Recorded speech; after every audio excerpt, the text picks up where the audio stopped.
Zubac, such good play by AD. LeBron trained down the restricted area, they said, and so that's going to be a three-point opportunity. LeBron right down the gut. Goes up and hammers one. LBJ. This crowd is still buzzing. Tell you what, I don't have a voice tonight anyway, but now I really don't. What a play. Well, we see LBJ do something similar to that. Hi, we're all back. That's perfect. Hey. Stephen A. and I'm Molly. Stephen, Yep. you calmed down yet? Huh? Oh, why'd you bring it up? I had him laughing the last set. Perk, come on. Now you don't know this man. Now it's all over. Now he's not going to smile the rest of the show, and I'm going to have to deal with the pouting guy. All right, I'm coming to you, Perk. Which LA team is more impressive right now? Is it the Lakers or the Clippers? It's the Los Angeles Lakers. And look, I understand Kawhi Leonard has played every game. I understand he's been balling out of control. James Harden looked good.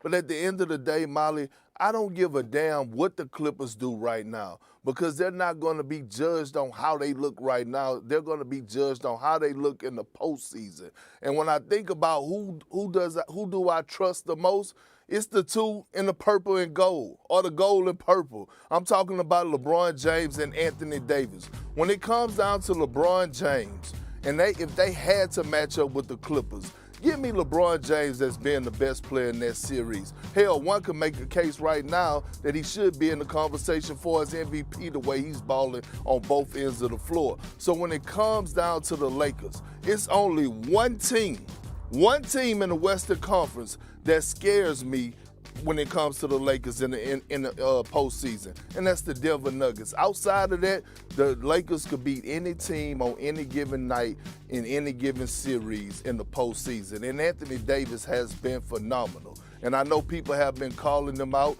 and he has stepped up and rose to the occasion, but at the end of the day, the man is still averaging 24, 12, and almost 3 blocks a game. I would ask you not to change the narrative. First of all, for example, when we talk about Anthony Davis, we've religiously stated he's one of the top 7 players on the planet when he brings his A game. Anthony Davis plays the way he's been playing. The Lakers could win the chip. Secondly, let me piggyback off of what you said about LeBron James. I am with you, Big Perk. LeBron James deserves MVP consideration. Now, I know they got to win a little bit more. It can't be around 14 and 10, stuff like that. But this brother deserves MVP consideration. So much so, Perk, that if LeBron James was to win league MVP, don't you say it. I might have to think about some things. I might have to make a couple of calls and explain that, I got to talk about LeBron James a touch differently. Now, if he win MVP this year, oh, Lord have mercy. I don't know what to say. Now, having said all of that, let's understand something. The Los Angeles Clippers, when LeBron James is playing, when Anthony Davis is playing, they've still had their way with the Lakers for the most part. Now, they won earlier this year. I contend if Paul George doesn't foul out of that game, Clippers win that game, okay? What have the Clippers done? They start out 0-5 since James Harden arrived. Love seeing James Harden hook up Russell Westbrook with the alley-oop and all that stuff last night. It was beautiful to see. I get all of that. James Harden drops 27-15, blah, blah, blah. The Clippers have won 11 of 14. They've won 6 of their last 7, or rather 7 of their last 8 games. I'm looking at this right now, Kendrick Perkins. 3-point shooting. I don't think this is going to last. Kawhi Leonard, 42%. James Harden, 42%. Paul George, 48%. If that continues and the Clippers are healthy, I don't think we can sit here and say that the Lakers would beat them. They could beat them, but I couldn't sit up there and make the Lakers the favorite because the Clippers have had their number. And here's where I get you, Perk. There's few people, as much as we love Darvin Ham, there's few people you've ever given more love to than Ty Lue. That brother can coach now. And so we talking about this guy figuring it out and knowing how to manipulate the proceedings where his team could ultimately put themselves in position to win. We know that we don't have faith in the Clippers, but it's only for one reason, availability, because they always get hurt. But we're talking about this here as if both the Lakers and the Clippers are fully loaded.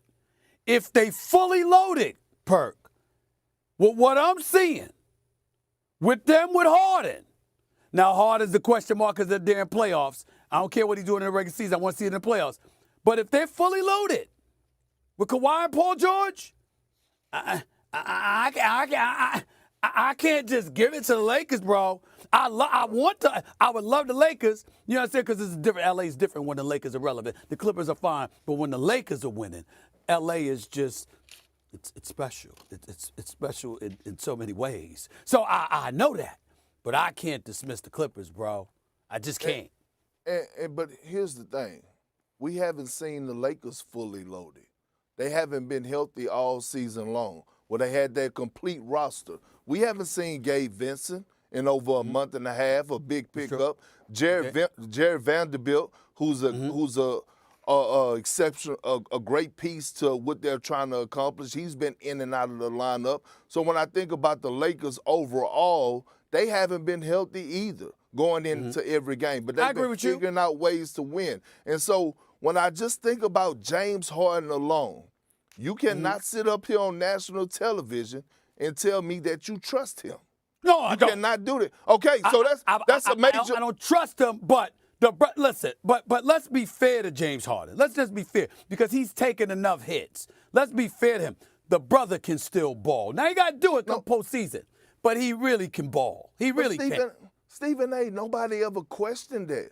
No one ever questioned if James Well, Harden we could did. ball. We got to a point where we were questioning the slippage. In other words, it looked like he had lost the step. We did get to that point at one point. No, we actually came on here, well, I did, and congratulate him on his transition to being an actual point guard when he was with the Philadelphia 76ers.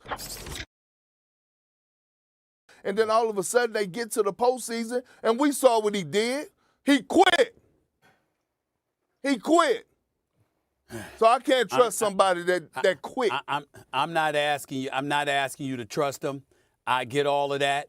I'm simply saying Russell Westbrook, that Duracell battery that just keeps going and going and going. I love what I'm seeing with Russ in a Clippers uniform, even though it tailed off once James Harden arrived because they look at James Harden as a better quintessential point guard.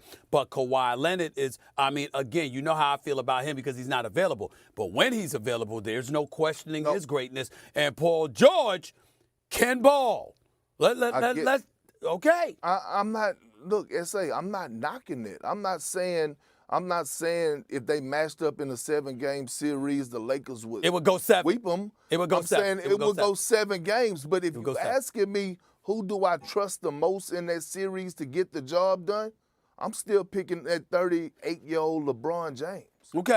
Okay, and I'm not knocking you for that. I'm simply saying the Clippers have had their way vast majority of the time in the LeBron James era in Los Angeles. The Clippers have had their way with the Lakers. And I'm looking at the Clippers right now. I'm looking at the Lakers right now. It's going to take Anthony Davis with LeBron James at their best and those supplementary parts you mentioned in order for them to beat the Clippers, because I'm looking at the Clippers right now, and the Denver Nuggets is not the only team to be worried about. I'm telling you right now, if the Clippers are healthy, it's going to come.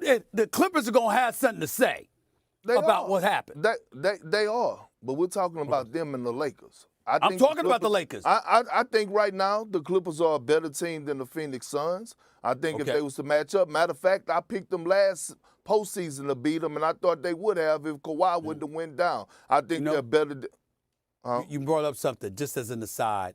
I don't appreciate the fact that Kevin Durant, Devin Booker, and Bradley Beal are on the same team, and we not talking about Phoenix. In other words, Phoenix, when you going to stand up? When you going to come into the proceedings? I'm looking at them, because we ain't letting them off the hook. You got those three. Of course, Beal's been out with the back and all of that stuff for other day. It was the first game they ever played together, for crying out loud. But I'm just saying, I don't want Phoenix to forget. We got expectations for them. And also, by the way, just appointment television, whenever it's going to be. Circle the date when Devin Booker and Paul George meet, because they were talking a lot of smack this offseason. And I showed up on podcast.